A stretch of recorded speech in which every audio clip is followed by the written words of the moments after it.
11 o'clock. We are following some breaking news. A mandatory curfew now in effect. This is all across Marion County. Yeah, that mandatory curfew goes until 6 o'clock in the morning after 2 nights of riots in Indianapolis. Those riots followed days of peaceful daytime protests over George Floyd's death. And right now, police have all roads into downtown blocked off. That includes interstate ramps. And this evening, we've also been hearing and seeing reports of looting outside downtown Indianapolis. So tonight, Eyewitness News team has you covered with a look at all the breaking situations that we have on this Sunday night. We are going to start in downtown Indianapolis with our veteran reporter, Emily Longnecker. Emily. Hey, Dustin and Anne Marie. It is really quiet here on Monument Circle tonight. I've never really seen anything like it. There is no one down here except for the news crews and the police who are doing patrols around the circle. It is all boarded up here, the businesses. It is quite a stark contrast to what we've seen the past couple nights down here with what started out as peaceful protests, eventually turning violent once darkness fell. But earlier today, during the daylight, we did have protesters clashing with police. Take a look. When was the White House built and what was it built for? It was built for what? One race of people. It was not built for us. The crowd started out small on Monument Circle Sunday afternoon, people holding protest signs, others giving speeches. Eventually, the number of people gathered grew to several hundred, with police announcing over a loudspeaker that the gathering had become unlawful and to disperse, although the reason why wasn't clear. Instead, hundreds marched through the streets, eventually facing off with police first at Lugar Plaza near the city-county building, and eventually near the War Memorial. That's where officers shot tear gas and pepper balls at people after police asked them to disperse several times. Police arrested a handful of people before others moved on to the state capitol. By close to 8 p.m., more announcements of the upcoming curfew, warning of arrests, and then more tear gas from police as they lined up on Meridian, pushing protesters up the street.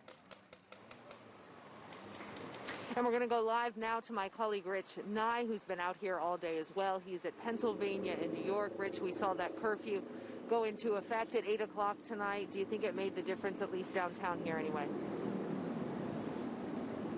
It certainly has. As you mentioned, Emily, very quiet tonight in downtown Indianapolis.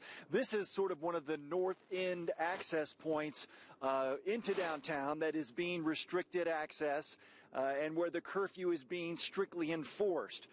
And by 8 p.m. tonight, the crowds were largely cleared out from the downtown area. We saw no large groups of people like we've seen the past 2 nights. Now, we did see 3 people being taken into custody at Pennsylvania and New York streets for what appeared to be curfew violation. As late as 8:45 p.m. tonight, small groups of a handful of people still out and were told to get off the streets and go home, and they complied. IMPD Chief Randall Taylor warned people that this curfew would be enforced. To those people who are downtown, I'm asking you, please go home. Go home for yourself, go home for your family, go home for your city, go home for your cause. There's nothing you will prove tonight by violating this order. You're endangering yourself and our officers, and it isn't worth it. Know you're angry. You have good reason to be angry. You do not have good reason to be downtown. The curfew is in effect until 6 a.m. Monday morning. Violating the curfew is a Class B misdemeanor. Offenders could face up to 180 days in jail and up to a $10,000 fine. But again, that curfew seems to be very effective tonight in dispersing the crowd and preventing further violence. Very light traffic, almost no one on the streets except for police and media, and the cars that are going up and down New York Street here tonight, largely police law enforcement vehicles. Dustin? All right, Rich, thank you very much. All right, now let's take you live to Karen Campbell. She's in Castleton tonight. And Karen, you saw broken glass at Washington Square Mall on the east side tonight. Now you're on the north side near Castleton Mall at I-465 and Allisonville Road in that area. What do you see there now? Well, Anne-Marie, in just the last, I would say, 30 to 60 seconds, we saw probably about 4 police cars, which are parked in this parking lot of Castleton Mall. They're trying to make sure that people are not driving into this parking lot, because this is what's happening tonight. They say several people, quite a dozen people, are driving around in several cars looking for stores, businesses to target. Now, as I mentioned about 30 seconds ago, there were 2 cars that came into this mall parking lot. They were confronted by police officers, and then both of those cars just kind of sped out onto the main road here. And now you see police back watching over this area. Now, we were, as you mentioned, Anne-Marie, we were on the far east side at Target, and police got a call there that there were looters going into Target. We saw broken glass. Police say that there were about 20 people, again, in several cars that had just smashed through the window. They don't know what items were taken, but they said as soon as they got to the Target, all of those cars just scattered.